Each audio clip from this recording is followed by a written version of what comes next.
오늘 우리에게 주시는 하나님 말씀은 신약성경 사도행전 3장 1절에서 10절까지 말씀입니다. 사도행전 3장 1절에서 10절까지 말씀을 제가 봉독하겠습니다.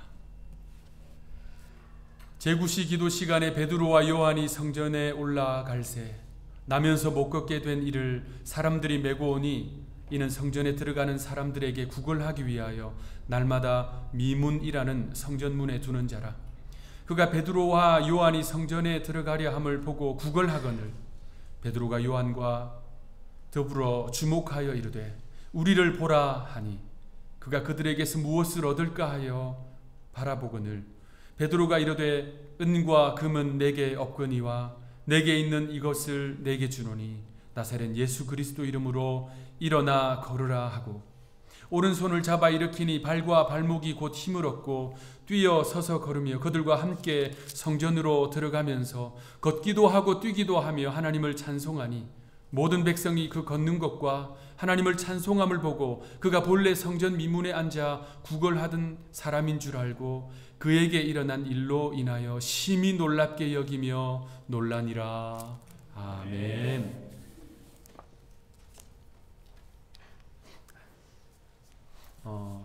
살아가면서 때때로 생기는 좀 엉뚱한 궁금증이 있습니다.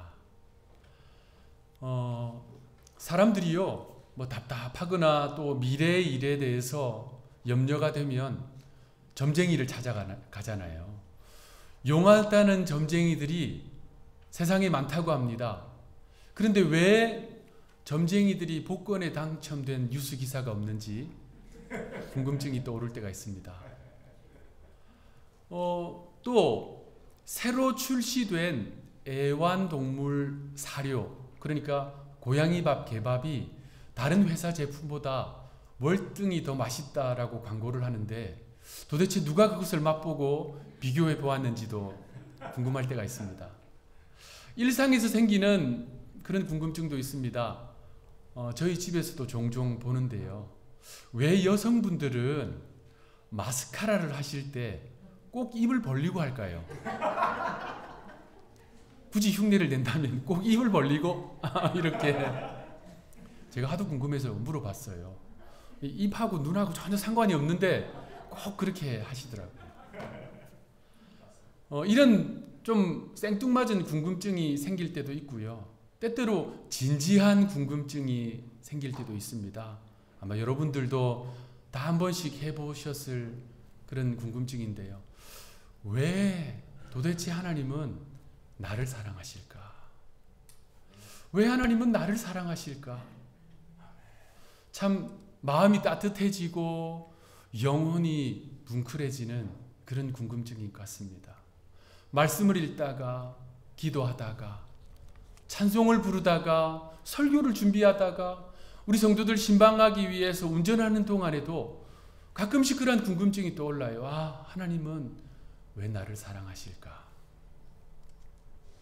이런 궁금증은 저만 가지고 있었던 것은 아닌 것 같습니다. 로버트 하크니스라고 하는 분도 동일한 궁금증을 가지고 있었어요. 이분이요, 오스트리아 출신입니다. 믿음의 가정에서 나고 자랐어요. 그런데 본인은 예수님을 믿지 않았어요. 정확히 말씀드리면 아주 냉소적이고요. 또 무신론자였습니다. 그가 좋아하는 것은 자전거를 타고 다니면서 여행하는 거였어요. 그리고 자신이 좋아하는 음악에 늘 심취되어 있었습니다. 언젠가 미국으로 넘어와서 그날도 자전거를 타고 여행을 하고 있었어요. 그런데 우연히 전도 집회를 하고 있는 그곳을 지나치다가 무언가 홀린 듯이 그 집회 장소 안으로 들어갑니다. 그리고 그때 선포된 말씀을 듣고 완전히 깨지고 변화돼요. 예수님께서 자신을 사랑하신다는 그 사실을 영혼 깊숙이 느끼게 됩니다. 그리고 그 자리에서 회개해요. 그리고 예수님을 구주로 받아들이고 바로 그 순간부터 그 전도 집회의 반주자로 헌신하고 사역하기 시작합니다. 이분이요, 늘 그러한 마음의 궁금증이 있었어요. 왜 예수님이 나를 사랑하실까? 예수 믿는 집에서 나고 자랐는데 불신자로, 아니 무신론자로 하나님은 존재하지 않는다고 생각할 정도뿐만 아니라 그렇게 말하고 다닌 자기를 왜 하나님이 이토록 사랑하실까? 그 마음으로 그가 곡을 하나 썼습니다. 그 곡이 여러분들이 다 아마 들어보셨을 왜 날 사랑하나 라고 하는 곡입니다. 제가 그 가사를 읽어드리면요. 사랑이 구주를 죽게 했네 왜 날 사랑하나. 겸손히 십자가 지시었네 왜 날 사랑하나. 그 손과 발 날 위에 찢기셨네 왜 날 사랑하나. 고난을 당하여 구원했네 왜 날 사랑하나. 내 대신 고통을 당하셨네 왜 날 사랑하나. 죄 용서 받을 수 없었는데 왜 날 사랑하나. 왜 날 사랑하나. 왜 날 사랑하나. 왜 주님 갈보리 가야 했나. 왜 날 사랑하나. 여러분 이 곡 들어보셨지요? 우리 후렴 한번 같이 불러볼까요? 왜 날 사랑하나. 왜 날 사랑하나.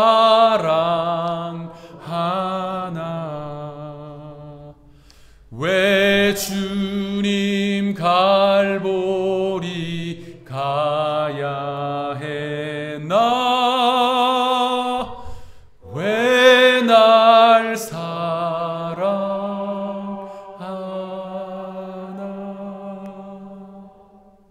아멘. 하나님은 도대체 왜 날 사랑하실까요? 로버트 하크니스는 늘 이 감격적인 질문에 매여 있는 사람이었습니다. 그래서 그는 본격적으로 하나님과 함께하는 믿음의 스토리를 자신의 삶으로 써내려가기 시작합니다. 이분이요 선교사로 지원을 해요.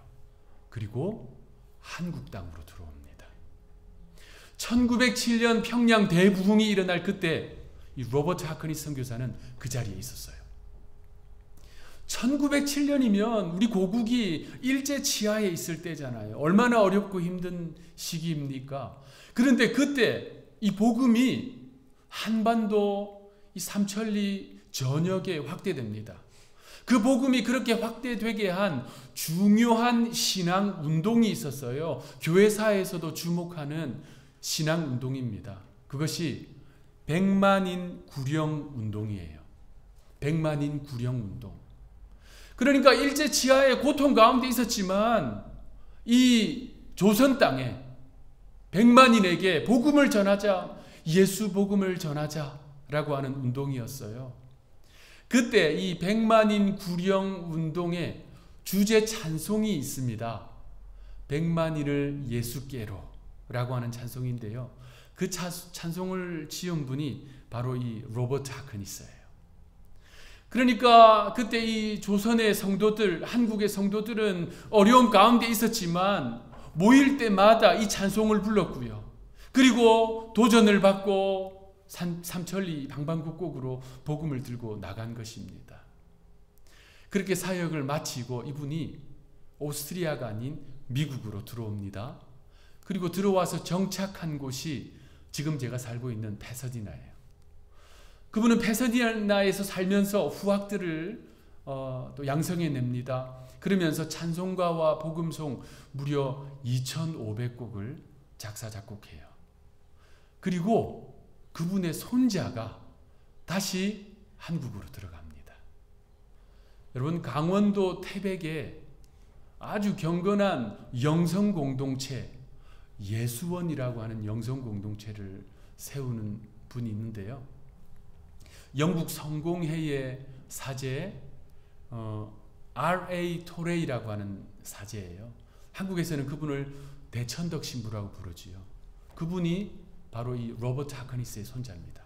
그러니까 대대로 한국을 위해 헌신하고 수고한 분들이지요.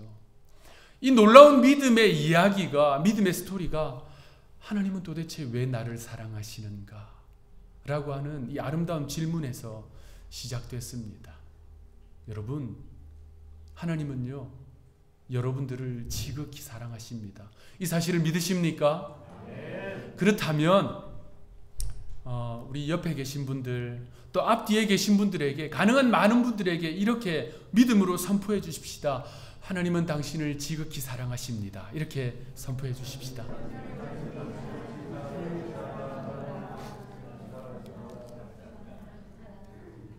이 사실을 믿는 것은요, 우리가 세상을 살아갈 때에 정말 하나님의 그 사랑에 붙들린 바 되어서 살아갈 수 있도록 해주는 것입니다. 오늘 본문에는요, 그 예수 십자가의 사랑을 깨달아 안 두 명이 등장합니다. 바로 베드로와 요한이지요. 그는요, 그 사랑을 깨달아 알고 세상을 향해 나아간 사람들입니다. 하나님의 그 사랑에 감동된 사람들이 어떻게 살아가야 하는지 오늘 본문을 통해서 우리는 배울 수가 있습니다. 부활하신 예수님께서 승천하시자 마가의 다락방에 모인 제자들과 120문도는 뜨겁게 기도했고 그곳에 성령이 강림하셨지요. 그리고 그들을 중심으로 초대교회가 시작되었습니다. 그들은요, 유무상통했어요. 어렵고 힘든 사람들을 도왔습니다. 그리고 모일 때마다 기도하고 찬양하며 하나님을 예배했습니다. 그리고 떡을 떼면서 또 음식을 나누면서 사랑의 교제를 나누었습니다. 이것이 사도행전 1장 2장의 내용입니다. 이 내향적 교회, 울타리 안에 모여있는 사람들을 돌보고 모일 때마다 기도하고 음식을 나누고 기도 제목을 나누면서 함께 예배하고 찬송하고, 이 내향적 교회는요, 참으로 따뜻합니다. 사랑이 넘칩니다. 그런데 우리가 기억해야 할 것은 승천하시기 직전에 예수님께서 말씀해 주신 그 교회의 디자인은 이 내향적 교회를 넘어서는 교회의 모습이었어요. 주님은 예루살렘을 넘어서서 온 유대와 사마리아와 땅끝까지 나가는 교회의 디자인을 말씀하셨어요. 흩어지는 교회의 모습을 말씀하신 거예요. 그러니까 사도행전 전체의 흐름에서 볼 때에 오늘 우리가 살펴볼 이 본문의 내용, 태어나면서부터 걷지 못한 사람, 옛날 성경에는 안진뱅이라고 되어 있는데요, 그 사람을 치유하신 이 사건은 내향적 교회가 흩어지는 교회로 나아가는 첫 발걸음입니다. 베드로와 요한이 이 사람을 치유한 이 사건은요, 뒤의 내용들을 쭉 살펴보면 유대의 관원들에게 이 두 사람이 붙잡히는 계기가 되고요, 법정에 서게 됩니다. 그러면서 복음이 점차 확대되게 되는 것입니다. 사도행전 오늘 본문 3장 1절에 보니까 베드로와 요한이 제9시 기도 시간에 기도하기 위해 성전을 향해 올라갔다라고 기록하고 있습니다.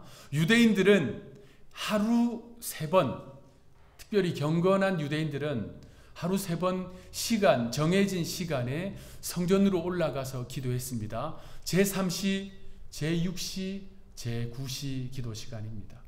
이것은 구약 시대부터 이어진 전통이에요. 그래서 다니엘이 하루 3번 기도했습니다. 그래서 우리가 얼마 전까지 이 다니엘 기도로 하루 3번 기도했잖아요. 신약 시대에도 있었습니다. 고넬료가 하루 3번 그 정한 시간에 기도했어요. 제3시는 우리 시간으로 오전 9시입니다. 제6시는 지금 우리가 예배 드리고 있는 이 정오 낮 12시예요. 제9시는 오후 3시입니다. 베드로와 요한은 제9시 오후 3시에 기도하기 위해 성전으로 올라갔고요. 그때 마침 나면서부터 걷지 못하는 이 안진뱅이가 구걸하기 위해서 그 자리에 나와 있었습니다. 그 당시 육체적으로 신체적인 이 장애가 있는 사람들이 생존할 수 있는 유일한 방식은요, 나와서 구걸하는 거였어요. 유대인들은 3가지 기둥이 세상을 떠받치고 있다라고 믿고 있습니다. 그 3가지 기둥이요, 성전, 그리고 율법, 그리고 선행입니다. 이 3가지 기둥이 세상을 떠받치고 있는데, 특별히 이 신체적으로 부자유한 사람들이 길거리에 나와서 이 적선을 요청하는 이들에게 돕는 선행은 그들이 매우 중요하게 여기는 선행이었습니다. 이 사실을, 이 전통을 잘 알고 있는 이 안전뱅이는요, 경건한 유대인들이 성전을 향해 나아가는 그 시간에 미문이라고 불리는, 아름다운 문이라고 불리는 성전 동쪽 문에 나가서 자리를 깔고 구걸을 하고 있었습니다. 사도행전 4장 22절을 보면 이 사람의 나이가 나와요. 40여 세 되었다라고 기록하고 있습니다. 그러니까 이 사람은 거의 자신의 전 일생을 약 40년 동안 구걸을 하고 있었습니다. 2절에 보니까 그는 스스로의 힘으로 그곳에 갈 수가 없어서 사람들의 도움으로 들것에 들려서 그 자리에 왔다라고 기록하고 있습니다. 마침 지나가는 베드로와 요한에게 손을 내밀어서 적선을 요청합니다. 그의 이 요청을 들은 베드로와 요한은 6절 말씀, 우리 다 같이 함께 선포하는 마음으로 읽어보겠습니다. 시작. 내게 있는 6절 말씀 시작. 베드로 이르되 은과 금은 내게 없거니와 내게 있는 이것을 내게 주노니 나사렛 예수 그리스도 이름으로 일어나 걸어라 하고. 아멘. 베드로와 요한, 특별히 이 베드로는요, 내게 있는 이것을, 베드로가 가진 그것을 이 사람에게 지금 준다고 선포하고 있습니다. 그것이 무엇입니까? 나사렛 예수 그리스도 그 이름의 권세입니다.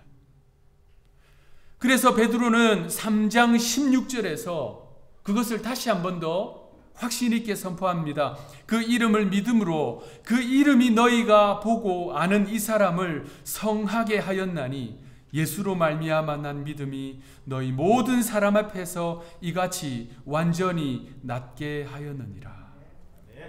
베드로가 가진 것, 그래서 베드로가 줄 수 있는 것은 바로 나사렛 예수 그리스도 그 이름의 권세였습니다. 예수 이름의 능력으로 그 사람의 손을 잡았고 예수 이름의 능력으로 그 사람이 일어나 걷고 뛰게 된 것입니다. 누구의 능력이라고요? 예수 이름의 능력입니다. 그러므로 그 누구도 자랑할 것이 없고요, 우쭐댈 것이 없습니다. 베드로의 이 선포 6절, 내게 있는 이것을 너에게 주노니 나사렛 예수 그리스도 이름으로 일어나 걸으라. 이 말씀의 결과가 7절입니다. 발과 발목이 곧 힘을 얻고, 태어나면서부터 한 번도 걸어본 적 없는 이 사람입니다. 그런데 그의 발과 발목에 힘이 생겼습니다. 우리 한글 성경은요, 마치 이 발과 발목에 저절로 힘이 생긴 것처럼 그렇게 이해하도록 되어 있습니다. 그런데 이 원문 성경은 그렇게 되어 있지 않아요. 헬라어를 보면 이 구절은 철저히 수동태로 되어 있습니다. 여러분, 우리가 살펴보고 있는 이 사도행전을 기록한 사람은 누가입니다. 누가는 헬라 사람이에요. 그의 본래 직업은 의사이지요. 의사입니다. 그는요, 이 바울의 주치이기도 했고요, 바울의 제자요 동력자이기도 했습니다. 그러니까 이 사도행전은, 특별히 이 구절은요, 의사의 관점에서 쓰여졌다라고 보셔야 됩니다. 그런데 의사의 관점에서 볼 때 이 사람의 발과 발목에 힘이 생긴 것은 어떤 의학적인 치료 과정으로 된 것이 아니라는 거예요. 그렇다고 베드로가 한 것도 아닙니다. 그래서 수동태로 기록했는데 이것은 그냥 수동태가 아니고 신적 수동태를 사용했습니다. 신적인 능력이, 하나님이 그 일을 이루셨다는 거예요. 베드로가 한 것이 아닌 것입니다. 그 사람의 발목이 저절로 치료된 것이 아니라는 말입니다. 하나님이 그를 일으키셨고, 하나님이 그를 걷게 하셨고, 하나님이 그를 뛰게 하신 것입니다. 자, 그렇다면 여러분, 하나님이 그 모든 것을 다 하셨기에 우리가 할 일은 아무것도 없는 것일까요? 아닙니다. 하나님이 그 모든 일을 하신 것 맞습니다. 그런데 우리가 주목할 것은 그 사람의 손을 잡아준 것은 베드로의 손이었어요. 그래서 학자 토머스 워커는 이 구절에 대해서 이렇게 주석합니다. 그 권능은 그리스도의 권능이었으나 그 손은 베드로의 손이었다. 정확한 해석입니다. 예수 그리스도의 그 이름의 능력을 믿고 예수 그리스도의 그 능력에 충만한 베드로가 나면서부터 한 번도 걷지 못한 그 안진뱅이의 손을 잡아준 것입니다. 그래서 선포한 거예요. 내게 있는 이것을 너에게 주노니. 내게 있는 것, 내가 믿는 것, 예수 그리스도 그 이름의 능력, 권세, 사랑, 은혜, 치유, 회복, 예수 그리스도로 말미암는 그 모든 아름답고 선한 것들, 그 통로가 베드로였다는 말입니다. 우리 모든 그리스도인들에게 이것이 있어야 할 줄로 믿습니다. 교회에, 우리 한우리 교회에 이것이 있어야 할 줄로 믿습니다. 여러분, 2000년 전 사도시대나 지금이나 변함없이 자신의 삶의 자리에서 주저앉아 치유를 기다리는 안진뱅이는 여전히 있습니다.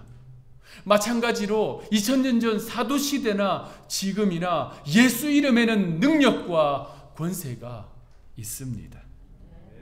그렇다면 베드로가 행한 이 살리는 능력을 우리도 행해야 되지 않습니까? 그런데 베드로는 되는데 왜 우리는 되지 않을까요? 현대사회에서 교회가 본문의 이 베드로처럼, 그리스도인들이 본문의 이 베드로처럼 그 이름의 능력을 나타내지 못하는 이유는 그리스도인들이 세속화되어 가기 때문입니다. 여러분, 이 세속화라는 것이 어려운 것이 아닙니다. 세속화는 하나님을 믿는 믿음이, 하나님을 믿고 살아가는 이 신앙생활이 자신의 삶의 하나의 일부분이 되어버린 상태를 말합니다. 옛날에는 하나님을 믿는 신앙이요, 그 믿음 생활이 나의 삶의 중심이었어요. 그런데 살아가다 보니까 이것이 점점 변두리로 밀려가고 맙니다. 그러다 보니까 인생의 중요한 결정을 내릴 때 하나님의 뜻을 구하지 않아요. 그냥 자신의 판단에 따라 결정을 내립니다. 하나님보다 사람들의 생각이나 시선을 더 의식하게 됩니다. 교회의 예배에 참석하는 주 이유도 하나님의 얼굴을 배우기 위해서가 아니고 그리운 사람들을 만나기 위해서, 교제하기 위해서, 이거 중요한데 본질은 아니잖아요. 그러기 위해서 예배의 자리로 나옵니다. 또 성령의 인도하심보다 물질을 삶에서 최우선으로 여깁니다. 내가 가진 모든 것이 하나님이 나에게 맡기신 것이라는 청지기 의식을 상실해요. 언제든지 하나님이 후하고 부시면 다 날아갈 것인데 이것이 그저 내 것이라 생각하고요, 존재보다는 소유에 늘 관심을 가지게 됩니다. 그러다 보니까 이 신앙이요, 자신을 변화시키지 못할 뿐만 아니라 가정에서도 일터에서도 아무런 능력을 나타내지 못합니다. 그러다가 결국 믿음 생활하지 않아도 하나님 없어도 살아가는데 아무 문제 없다고 여기게 되는 것입니다. 이것이 세속화예요. 믿음이 세속화되어 가는 것입니다. 여러분 기억하십시오. 믿음은요, 제자리에 머물러 있지 않습니다. 반드시 두 가지 중에 하나의 양태로 나타납니다. 나를 변화시키든지 믿음이 변질되든지 둘 중에 하나로 나타납니다. 그리스도인의 영혼에 예수의 생명이 역동하지 않으면요, 내가 매일매일의 삶에 하나님의 뜻을 따라 살아가려고 하고 그 예수 이름의 능력을 따라 살아가려고 하지 않으면요, 신앙은 어느새 딱딱하게 굳어버리는, 화석화되어 버리는 것입니다. 그래서 자신도 타인도 이웃도 세상에도 아무런 영향력을 주지 못하는 죽은 믿음이 되어버립니다. 그러므로 사랑하는 우리 한우리교회 성도 여러분, 오늘 이 예배의 자리에 동참하고 있는 여러분 모두는 그 예수의 생명을 회복하게 되기를 주님의 이름으로 축원합니다. 그래서 오늘 본문의 이 베드로처럼 내게 있는 것, 저 사람에게 있는 것, 예수 잘 믿는 저 권사님, 저 장로님, 저 집사님에게 있는 것이 아니라 내 안에서 역동하는 그 예수 생명을 그들에게 줄 수 있는 저와 여러분들, 우리 교회가 되기를 축원합니다. 여러분, 안진뱅이를 일으키는 이 능력만이 진짜 예수 이름의 능력이다라고 그 이름의 능력을 제한시킬 이유는 전혀 없습니다. 나면서부터 안진뱅이 되어서 40년간 자신의 두 발로 일어서 보지 못한 이러한 육체적인 고통 가운데 있는 분들이 우리 주변에 있습니다. 참으로 안타깝지요. 그분들에게도 예수 이름의 능력이 필요합니다. 그런데 어떤 면에서 이분들은 차라리 나은 측면이 있어요. 그 아픈 것이 눈에 보이니까요. 그런데 우리들 곁에 있는 사람들, 낙심한 영혼들, 삶의 의미를 상실한 사람들, 관계 속에서 형성된 쓴뿌리 때문에 가정 안에서, 남편과 아내 관계 속에서, 부모 자녀 관계 속에서, 직장 안에서, 교회 안에서 생긴 그 쓴뿌리 때문에 두 발로 멀쩡하게 걸어가고 있지만 그 영혼은 한 걸음도 하나님 앞에 나아가지 못하는 영적 안진뱅이들이 여러분 주변에 있다는 것입니다. 심지어 교회 문턱을 넘어서서 이 예배의 자리에 나왔는데도 하나님 앞에 한 걸음도 나가지 못하는 영적 안진뱅이가 이 자리에 있을 수 있습니다. 여러분 가운데 그러한 마음이 있다면 오늘 이 본문의 이 안진뱅이처럼 주저 말고 주님 앞에 손을 내미십시오. 우리가 앞서 함께 찬양한 것처럼 우리 주님은요, 우리를 지극히 사랑하세요. 우리가 내미는 손을 잡아주시려고 준비하고 계신 분이십니다. 주님, 저의 손을 잡아주셔서 제가 영적으로 일어나서 오늘 이 본문의 이 사람처럼 걷고 뛰면서, 이 사람이 성전으로 나갔어요. 주님께 가까이 나아가기를 원합니다. 이 거룩한 갈망을 가진 사람들마다 주님께 손 내밀 때 우리 주님께서 그 손 잡아주실 줄로 믿습니다. 말씀을 마무리하겠습니다. 저와 여러분이 먼저 그 예수 이름의 능력을 체험하면서 살아가는 이 거룩한 절기가 되기를 바랍니다. 우리의 신앙이 세속화, 화석화 되어버리지 않고 매일매일의 삶에서 주님과 동행하는 그 기쁨을 느끼고, 그래서 오늘 본문의 베드로처럼 영적으로 주저앉아 있는 그들에게 내게 있는 이것을 너에게 주노니 라고 선포하면서 그들의 손을 잡아 일으켜 주어서 그들이 걷고 뛰면서 주님 앞에 나와 예배하는 예배자들로 변화되는 그러한 구원의 역사가 저와 여러분의 삶의 자리에 있기를 구주 예수님의 이름으로 축복합니다. 기도하겠습니다. 주님, 우리가 주님을 향해서 손 내밉니다. 혹시 이 자리에 또 영상을 통해 예배 드리고 있는 우리 성도들 가운데 영적 안진뱅이가 있다면, 두 발로 멀쩡히 걷고 있지만 하나님 앞에 한 걸음도 가까이 나가지 못하는 영적 안진뱅이가 있다면 주님, 우리의 손을 잡아 일으켜 주시옵소서. 그래서 걷고 뛰면서 주님이 주시는 은혜의 자리로, 축복의 자리로, 능력의 자리로 매일매일 나아갈 수 있도록 도와주옵소서.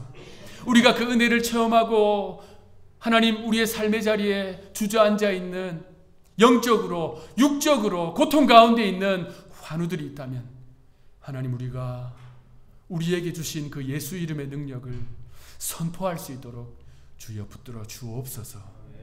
이번 한 주간의 삶을 주께 위탁하오니 성령님 우리를 붙잡아 주시고 동행하여 주옵소서. 감사하옵고 구주 되시는 예수님의 이름으로 기도하옵나이다. 아멘.